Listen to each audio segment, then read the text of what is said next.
Daisha Lacey.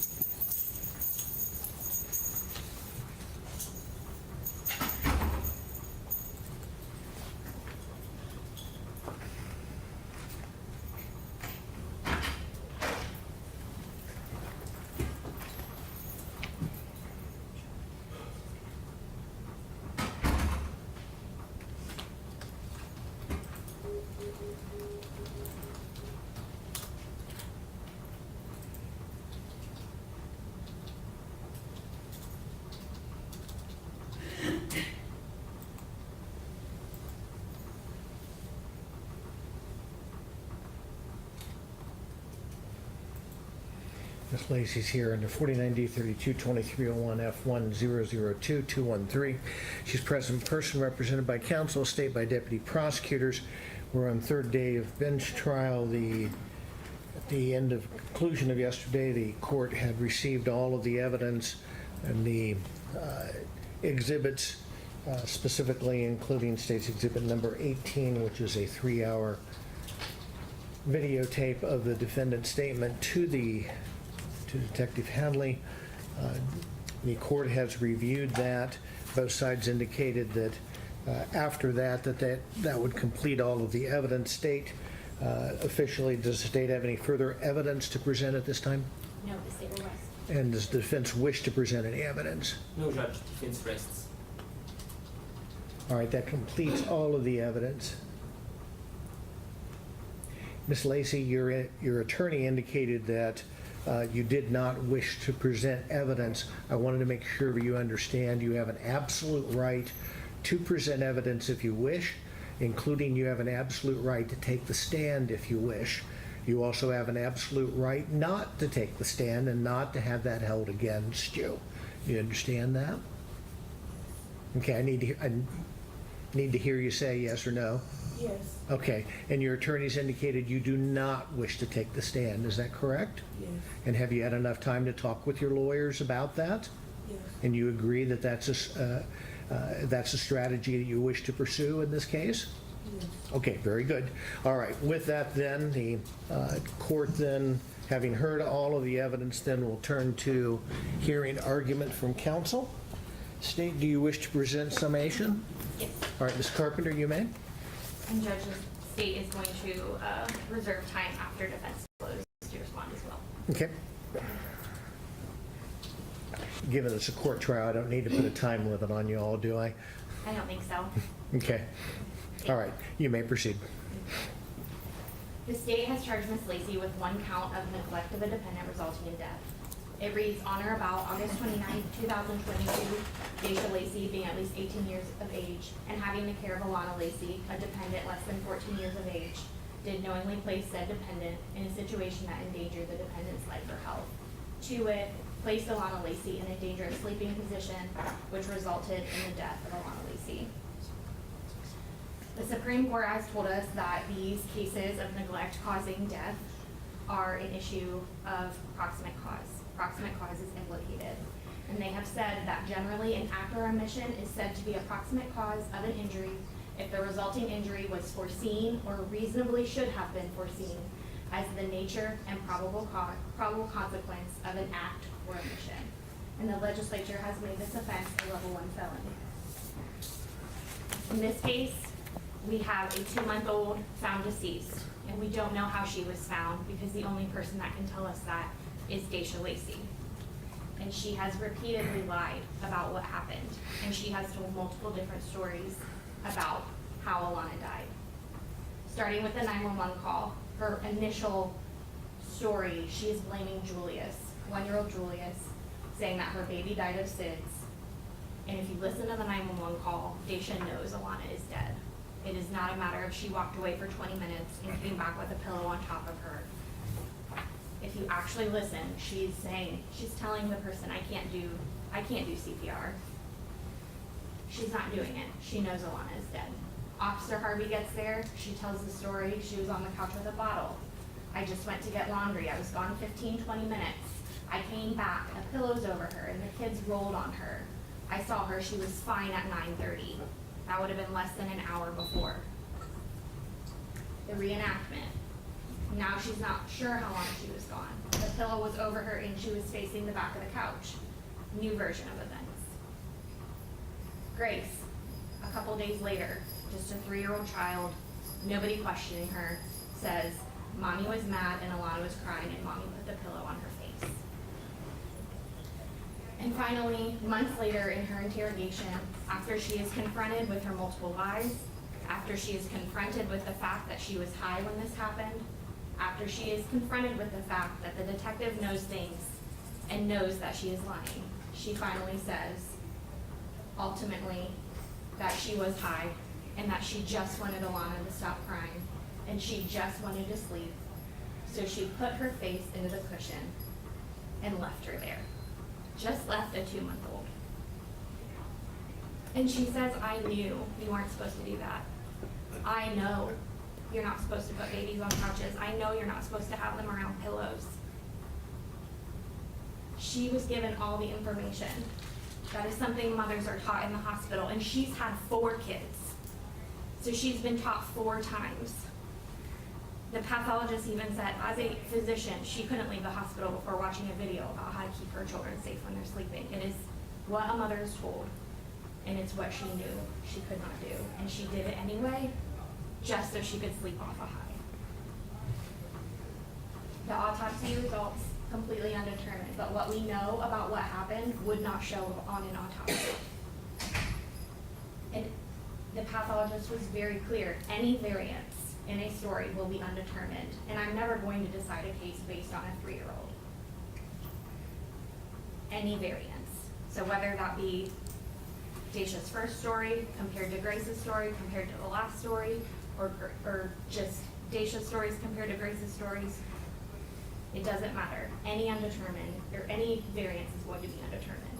So that all supports what we know about what happened. So what Daisha did, because that's really who this is about, what she did. She's caring for a newborn and 2 toddlers while she's under the influence of methamphetamine. She's placing Alana in a dangerous sleeping environment. And this is really important. We talked a lot about unsafe sleep. This is not unsafe sleep baseline. Kirsten Bryan told the court, I go out on child fatalities all the time.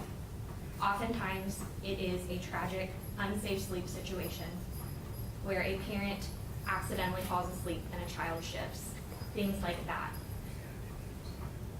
Daisha's actions go far beyond unsafe sleep, and that is into the dangerous territory. She is actively putting the child in a position to get her to stop crying. You have to look at her motivation, and her motivation, by her own admission, was to get her to stop crying so she could go to sleep. Something that simple she couldn't sacrifice for her 2-month-old. And she lied repeatedly about it because she knew what she did was wrong and she knew what she did was criminal. And Daisha had every opportunity. Defense told you in opening statement that she was a struggling single mother. And she had every opportunity. That is just simply not the case. She had Jennifer.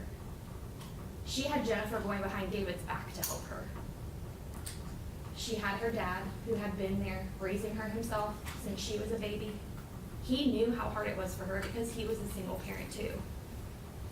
And at some point in her 30s, he decided to show her some tough love and just stop giving her money. But he still gives her his time. He still gives his time to her children. He still gives her his support.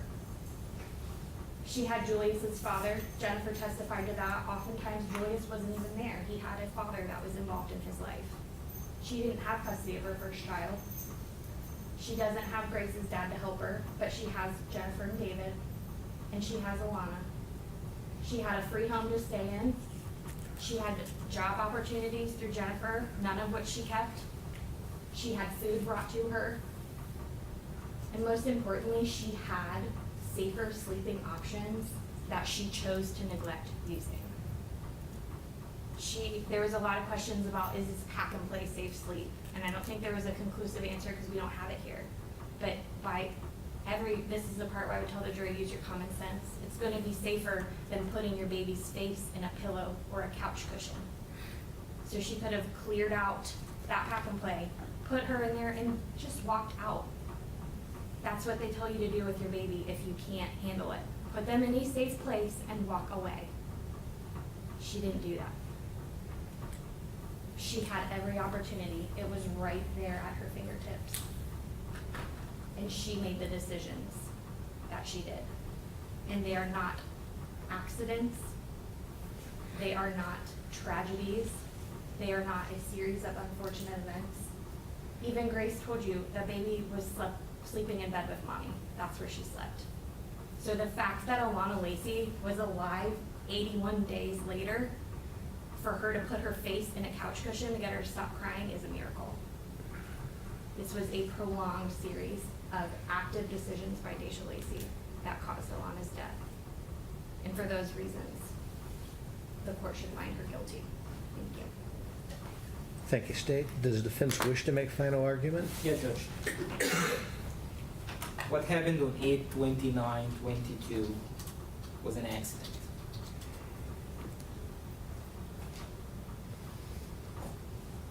Daisha Lacey placed her child on the couch around 2 a.m. with a bottle and went to sleep. Sometime during that night and before the morning hour, Alana died. We know that because of evidence that has been presented.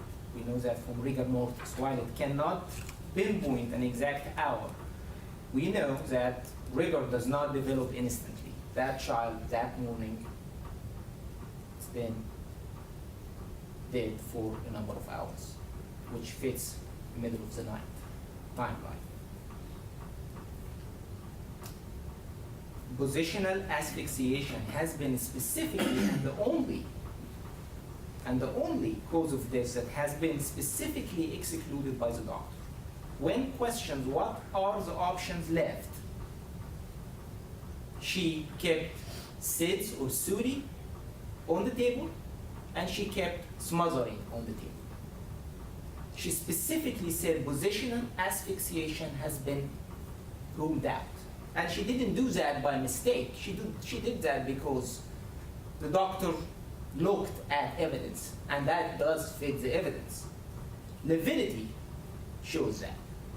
Pooling of the blood on the right side of the face, while the side of the couch is towards the left, shows that the child was not pushed into the side of the couch and did not suffocate by being pushed into the couch, like what the state just said. The child was alive and looking towards the right. In the reenactment video, we see Daisha picking the child from the swing and placing her on the couch. The side of the couch is to the left of the child, the right is clear, and the child is found later in the right direction, away from the side of the couch. That is lividity. For Daisha to do this instead, take the child from the swing, turn around, and then put her this way would be unnatural. It doesn't fit the evidence, but more importantly, that means she fabricated her reenactment. State accepted that reenactment. They did not challenge it. They video it. They took pictures of Alana's position because that's what they believed it happened, because that's what makes the most sense. Daisha had no reason to fabricate the reenactment because she had no idea about lividity evidence. We wouldn't know about that if we were not in this line of work. Most people don't know about pooling of the blood after the person dies. So positional asphyxiation, which frankly is a charge, has been ruled out by the state's witness. So how did and why did Alana die? It is called SIDS or SUDI. Sudden, unexpected, and unexplained death of an infant. We can go through the factors, but I believe it was presented into evidence. It fits Alana to a T. age, race, situation, socioeconomic status, everything matches a Sudi type death.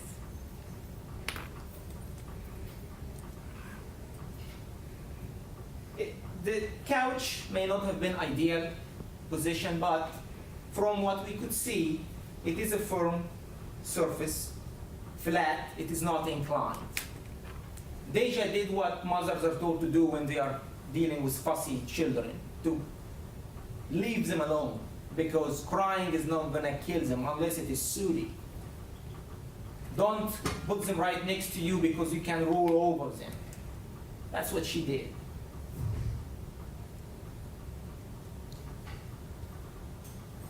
There are statements that we heard in evidence. I smothered my baby. Or in David's version of events that he never apparently said before Monday, she said out loud, I killed my baby, I killed my baby. Any parent who is experiencing a child who dies while they are in their care would blame themselves. Frankly, that is the expected behavior. Otherwise, it will be unnatural. And otherwise, it will point towards guilt. She was blaming herself, yes. Did she say, I smothered my baby? We will have a detective who claims that she said that. However, that detective sitting with Deja in a small room designed to record these types of things for 3 hours. The 5 seconds, the most important 5 seconds, when she says allegedly, I smothered my baby, are not captured. We cannot hear them. Then she says, she tries to get Deja immediately after, oh, you smothered your baby. She does not get that affirmation. In fact, Deja appears to be puzzled by this because she never said it in the first place. What happened, and I'm not calling the detective a liar here. What happened is the detective at that point, and for the last an hour and a half, she had this smothering idea in her head. Deja's on her shoulder, whimpering, saying something, blaming herself. In the detective's mind, oh, she said smothered. Deja never said smothered. This is why she doesn't acknowledge it, she doesn't elaborate, she doesn't try to explain it. Now I want to move on to talk about grace. Grace is important. Because without grace, there is no case. The case was on scene, dealt with as a Sudi death. This is why they left 2 other very small children in her care. Did not try to remove them. She was not charged, she was not arrested until Grace, who at the time was 3 years old, started saying, Mommy put the pillow on the baby's face. Said that only when Jennifer and David are around, apparently. No one else testified to hearing that, other than these 2.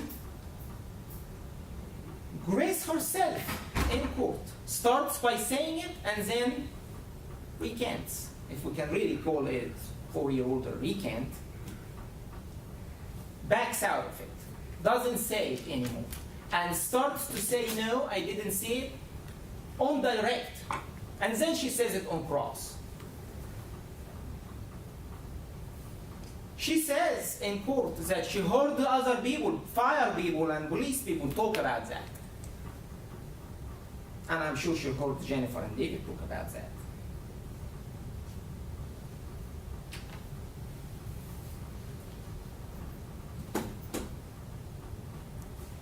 She miraculously does not mention that in an interview by a forensic person who's trained for these types of situations in a non-leading way, doesn't say it. Doesn't say it.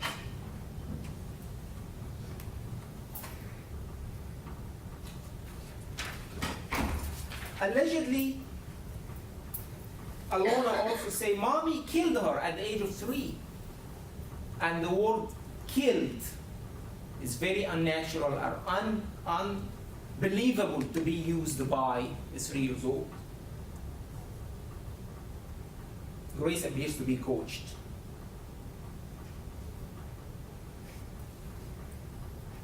Jennifer testifies that she told Deja that the baby probably drowned on milk.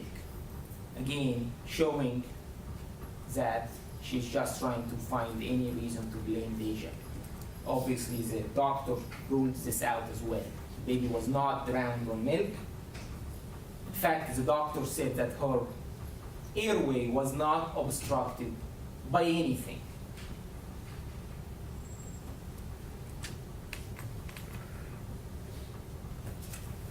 What Grace says does not fit the evidence.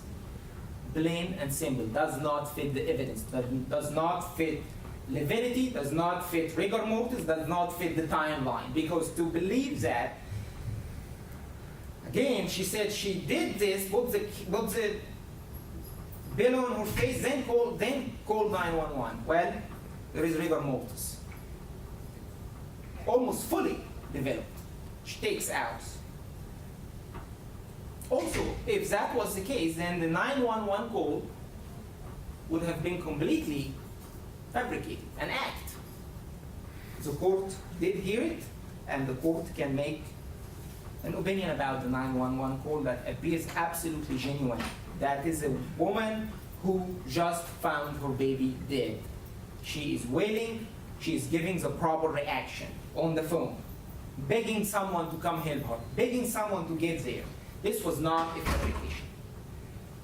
So, I guess the question is, when did Grace see that? At night, and then Deja went to sleep without any problem, and oh, by the way, she had to have done that. That is a murder. This is really a murder, which she's not charged with.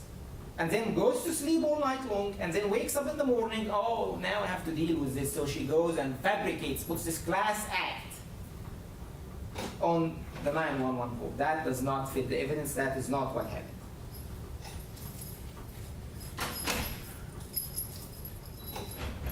State asks the doctor if the doctor would issue a report solely based upon what a 3 years old. They repeated it today, actually. But yet they are asking this court to put someone away for 20 to 40 years based upon what a 3 years old may have said. State often, when they have a highly circumstantial case and all the circumstances going towards guilt, often joke and say, this must be the unluckiest person ever for all the circumstances to stack against them. One would have been maybe, but 2, 3, 4. In this particular case, this must be the unluckiest prosecution ever. For the I smothered my baby is not recorded miraculously. The rigor mortis and levidity do not fitting the timeline. For the 3-year-old, now 4-year-old, to, in open court, goes back on what she initially said, clearly talked about before and said initially, and then she goes back on it. For that same child to not say that when she is in a safe, no pressure, non-leading situation in an interview with a forensic person, interviewer. All of these things just somehow were missed by luck. No, they were missed. They didn't line up because they did not have it and because Deja is not guilty. The last line in the autopsy, the doctor writes, there are no specific findings to diagnose smothering. Whether she's talking in general about smothering or specifically about this case, it really doesn't matter, because in this case there are no specific findings to diagnose smothering. So what are we left with? Why are we here, really? We are here because everybody, including Deja herself, tried to come up with an explanation when there is none. Sudden, unexpected death of an infant. Everyone falls for this in this mistake, trying to find an explanation. There is none. Deja blames herself. Of course, Jennifer and David blame her. Detective comes into the interview, in fact, comes into the house thinking, oh, something is wrong. Detective is inexperienced but very zealous.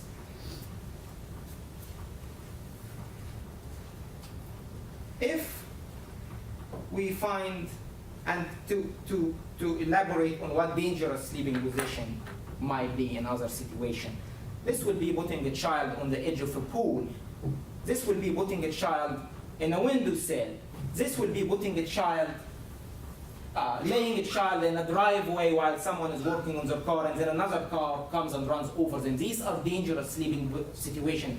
These are situations that will death or serious bodily injury would be foreseeable. Putting a child on the couch is not one of these situations. Deja did not do that. Deja did not, for example, ride in a car drunk with her baby unrestrained. This is not that. Sure, I'm not saying Deja is a contender for Mother of the Year award here. I'm not. But what she did, we all do.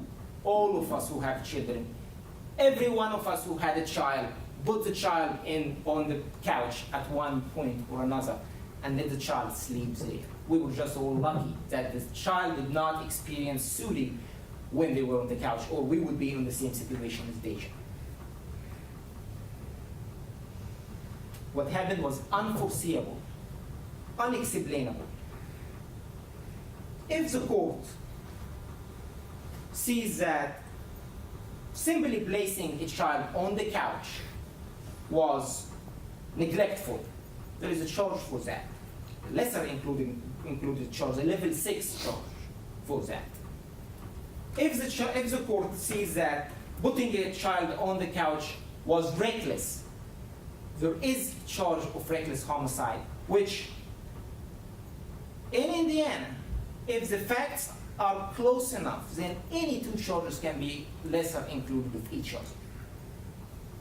That is if the court sees her behavior by just placing the child on the couch was reckless or neglectful in any way. However, that by itself did not result in the death of Alana, and the death of Alana was absolutely not foreseeable.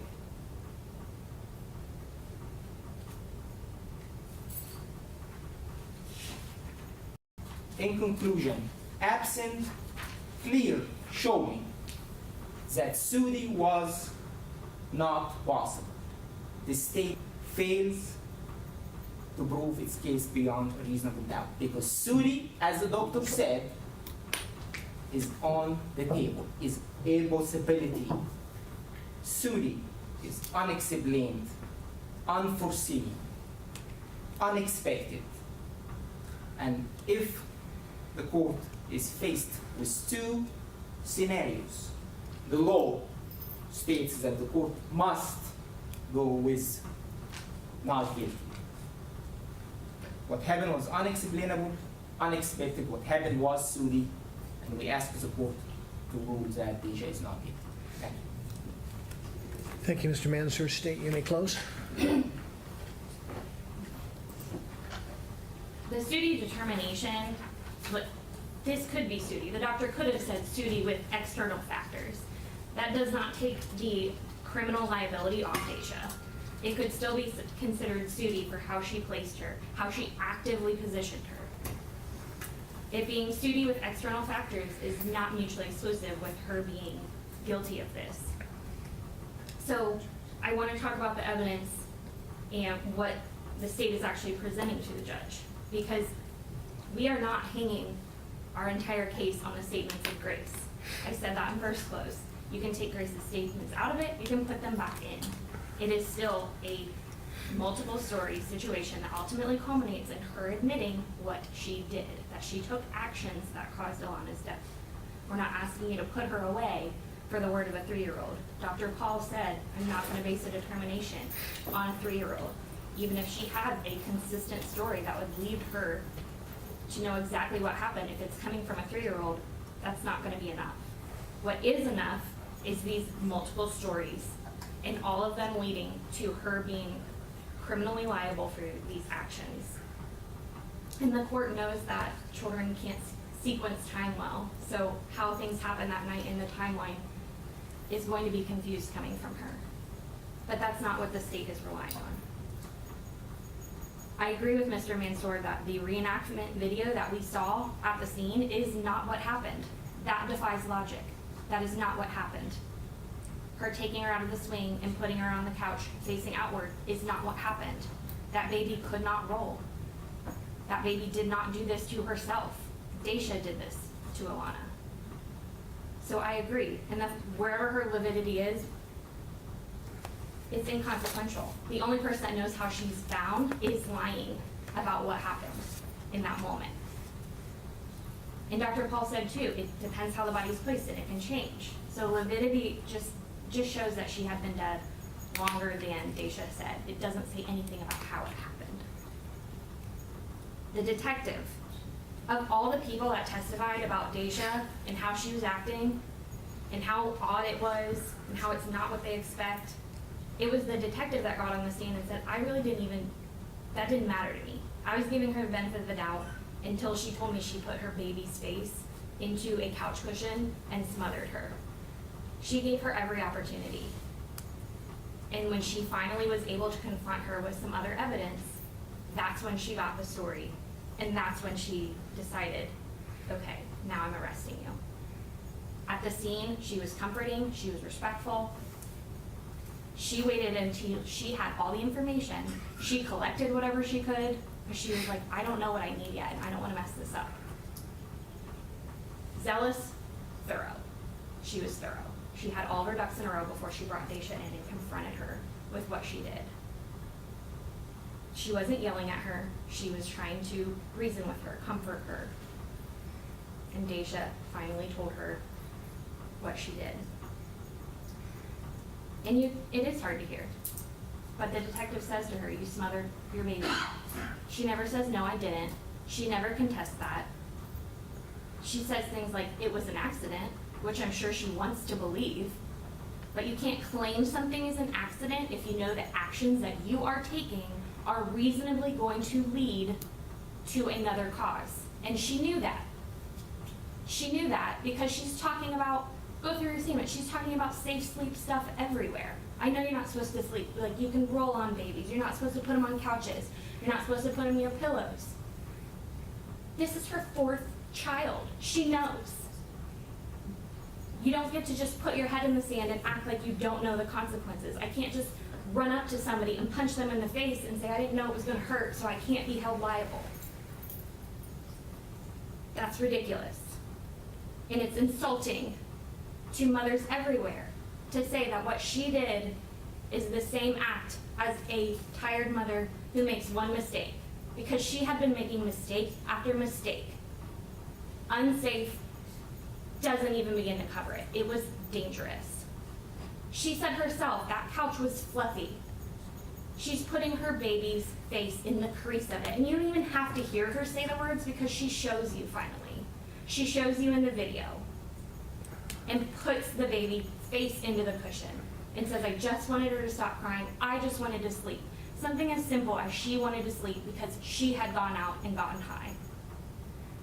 And that was worth putting Alana's 2-month-old face into a couch. And now she's saying it was an accident.